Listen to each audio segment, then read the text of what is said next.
Karena protein yang tinggi ini bisa dijadikan sumber protein bagi para ternak, jadi pengganti dari konsentrat atau disebut juga dengan green konsentrat kalau disebutnya.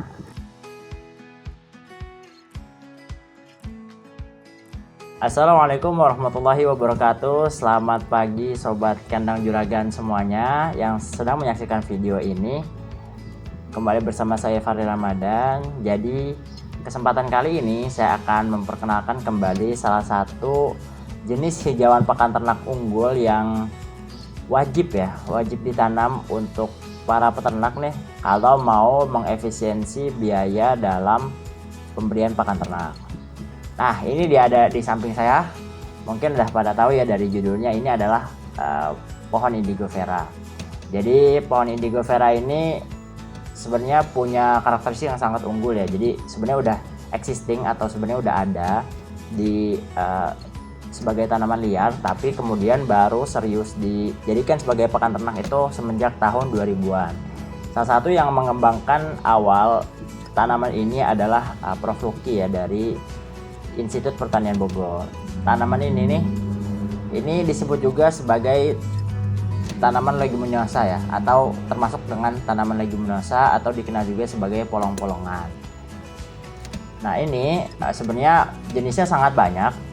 Ini sangat banyak, bukan hanya satu jenis saja, sangat banyak tanaman indigo vera, tapi kesemuanya memiliki protein yang tinggi ya. Jadi angka proteinnya itu di atas 20%, bahkan ada beberapa spesies yang mencapai 30% kadar protein kasarnya.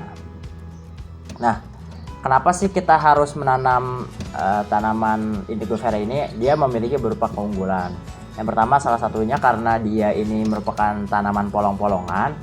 Jadi dia itu memiliki akar yang menjulang panjang ke tanah dan akhirnya dia menyimpan air ya. Jadi kalau misalkan punya tanah yang kering, itu bisa ditanam tanaman ini karena dia menyimpan air dan juga memiliki kadar nitrogen yang tinggi.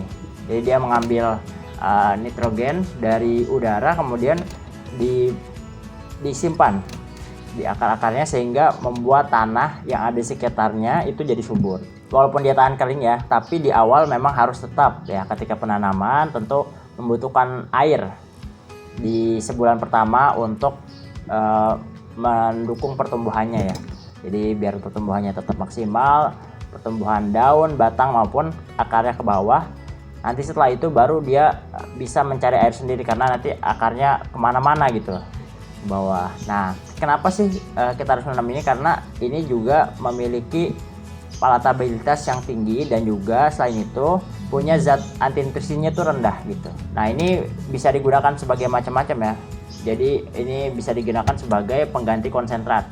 Nanti bisa dibentuk macam-macam maksud saya. Jadi nanti bisa hanya segar aja dicopper. Karena kan kalau dicopper nanti ini batang-batang ini yang masih muda ya, ini bibitnya. Kalau batang-batang hijau seperti ini bisa tetap dimakan sampai habis. Kalau udah dicopper. Nanti bisa diberikan secara langsung terus setelah dicopper atau pemberian kasar saja. Nah, kemudian bisa juga dijadikan tepung, dimasukkan mesin penepung sehingga jadi halus seperti tepung.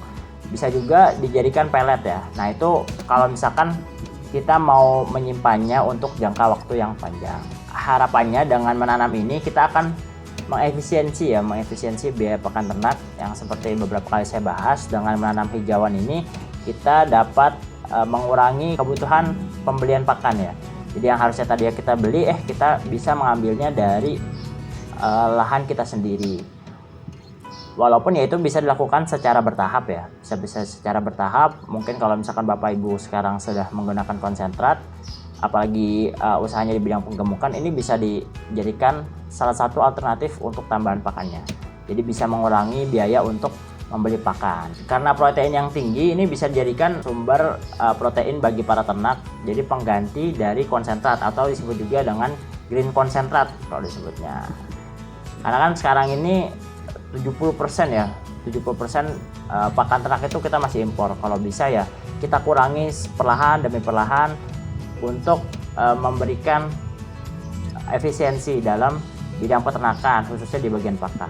Dan teman-teman, kenapa kita harus menanam indigo vera ini? Karena kalau kita sadari bahwa pemberian pakan ternak itu paling besarnya biayanya itu ada di protein, sedangkan Indigofera ini adalah salah satu sumber protein yang sangat baik untuk ternak.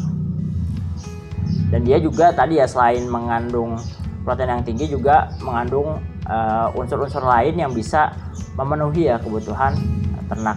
Nah, jadi ini tanaman mengandung banyak sekali tadi ya protein. Kalau stat kasarnya memang tidak begitu tinggi ya, di angka sekitar 15%-an. Jadi ini juga punya TDN atau tingkat pencernaan yang sangat baik begitu. Nah, ini bisa ditanam kalau misalkan belum punya lahan khusus, bisa tanam di pinggiran atau ditumpang sarikan dengan tanaman lain, karena dia juga tadi ya punya kelebihan itu menyuburkan tanah seperti pada umumnya tumbuhan polong-polongan yang lain. Nah, ini kalau misalkan dikembang biakannya itu bisa menggunakan stek ataupun biasanya umumnya pakai biji sih, nanti ada bijinya, terus kemudian yang kering itu bisa disemai dan baru ditanam lagi. Nah, sekian informasi dari kami Kandang Juragan. Bagi Bapak Ibu yang ingin memesan bibit dari Indigofera maupun benihnya, silahkan kontak nomor di bawah ini. Sampai bertemu pada video-video berikutnya, semoga bermanfaat. Semangat terus untuk beternak. Assalamualaikum warahmatullahi wabarakatuh.